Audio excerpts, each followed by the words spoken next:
Gonzalez.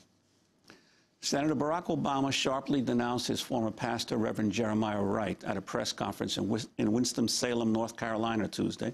Senator Obama said he was, quote, outraged and saddened by the, quote, divisive and destructive comments Reverend Wright has made at the National Press Club on Monday. Obama had previously distanced himself from Reverend Wright's political beliefs, but had refused at that time to repudiate his former pastor, whom he likened to a family member.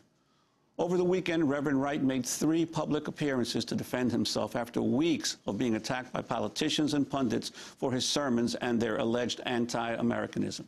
Senator Obama's comments Tuesday came in the wake of the renewed media attention on his ties to Reverend Wright, and 1 week before the primaries in Indiana and North Carolina.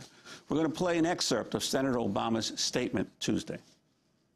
Yesterday, we saw a very different vision of America. I am outraged by the comments that were made and saddened over the spectacle that we saw yesterday.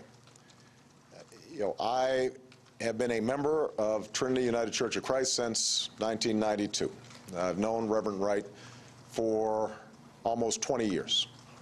The person I saw yesterday was not the person that I met 20 years ago. His comments were not only divisive and destructive, but I believe that they end up giving comfort to those who prey on hate, and I believe that they do not portray accurately the perspective of the black church. They certainly don't portray accurately my values and beliefs. When he states and then amplifies such ridiculous propositions as the U.S. government somehow being involved in AIDS, when he suggests that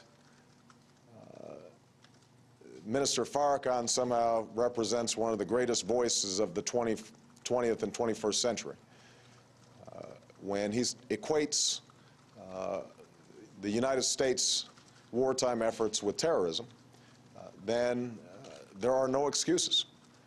They offend me. They rightly offend all Americans, and they should be denounced. And that's what I'm doing very clearly and unequivocally here today. Senator Obama denouncing Reverend Jeremiah Wright, his former pastor from the Trinity United Church of Christ in Chicago. I want to turn now to the speech that has come under so much fire. We're going to play excerpts from Reverend Wright's responses to some questions Monday at the National Press Club in Washington, D.C. But first, this is Reverend Wright describing what he calls the prophetic theology of the black church and its principles of liberation and transformation. These 2 foci of liberation and transformation have been at the very core of the black religious experience from the days of David Walker, Harriet Tubman, Richard Allen, Jarena Lee, Bishop Henry McNeil Turner, and Sojourner Truth, through the days of Adam Clayton Powell, Ida B. Wells, Dr. Martin Luther King, Rosa Parks, Malcolm X, Barbara Jordan, Cornel West, and Fannie Lou Hamer.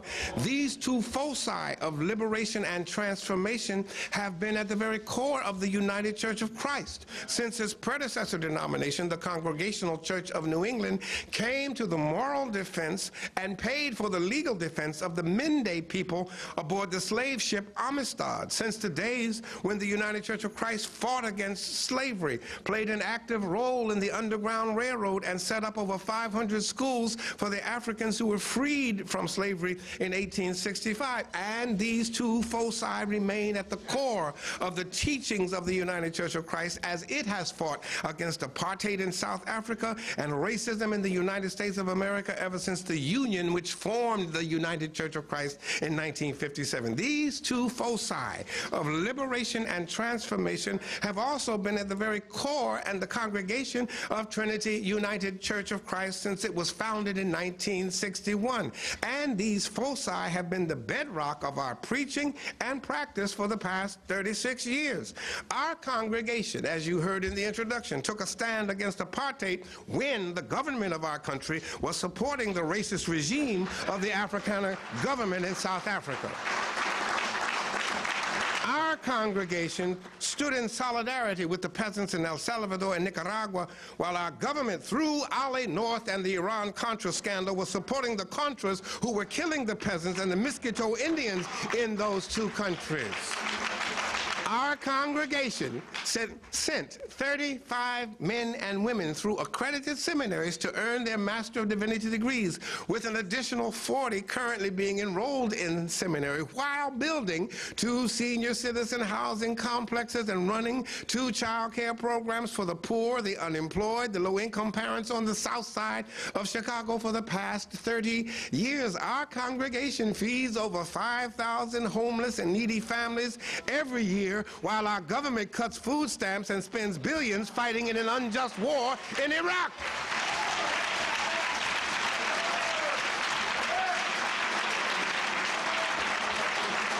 Our congregation has sent dozens of boys and girls to fight in the Vietnam War, the first Gulf War, and the present 2 wars in Afghanistan and Iraq. My goddaughter's unit just arrived in Iraq this week, while those who call me unpatriotic have used their positions of privilege to avoid military service while sending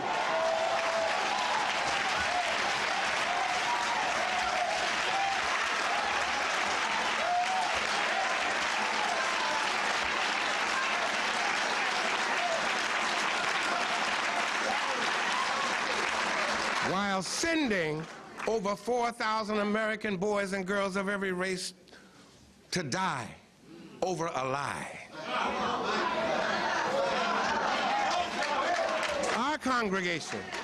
Our congregation has had an HIV/AIDS ministry for over 2 decades. Our congregation has awarded over $1 million to graduating high school seniors going into college, and an additional $1.5 million to the United Negro College Fund and the 6 HBCUs related to the United Church of Christ, while advocating for health care for the uninsured, workers' rights for those forbidden to form unions, and fighting the unjust sentencing system which has sent black men and women to prison for longer terms for possession of crack cocaine than white men and women have to serve for the possession of powder cocaine.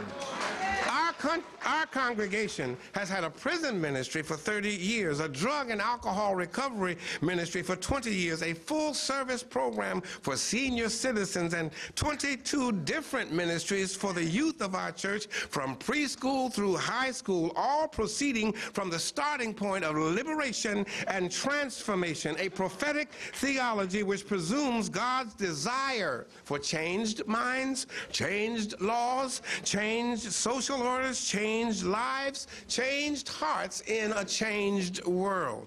The prophetic theology of the black church is a theology of liberation. It is a theology of transformation, and it is ultimately a theology of reconciliation. You have said that the media have taken you out of context. Can you explain what you meant in the sermon shortly after 9/11 when you said the United States had brought the terrorist attacks on itself? Quote, "America's chickens are coming home to roost." Have you heard the whole sermon? Have you heard the whole sermon? No, the whole sermon. That, yes or no? No, you haven't heard the whole sermon? That nullifies that question. Well, let me try to respond in a non-bombastic way.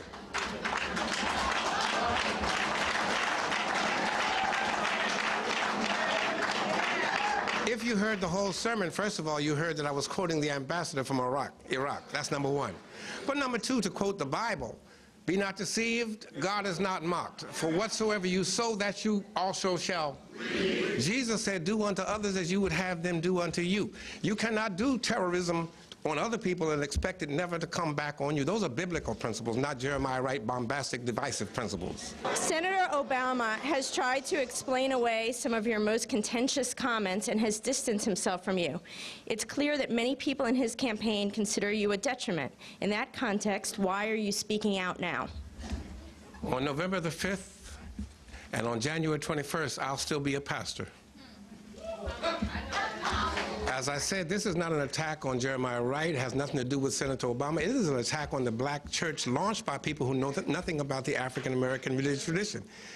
And why am I speaking out now? In our community, we have something called playing the dozens. If you think I'm going to let you talk about my mama, and her religious tradition, and my daddy and his religious tradition, and my grandpa, you got another thing coming. What is your relationship with Louis Farrakhan? Do you agree with and respect his views, including his most racially divisive views? So what I think about him, as I said on Bill Moyers, and it got edited out, how many other African Americans or European Americans do you know that can get 1 million people together on the mall? He is one of the most important voices in the 20th and 21st century. That's what I think about him. I said, as I said on Bill Moyers, when Louis Farrakhan speaks, it's like E.F. Hutton speaks.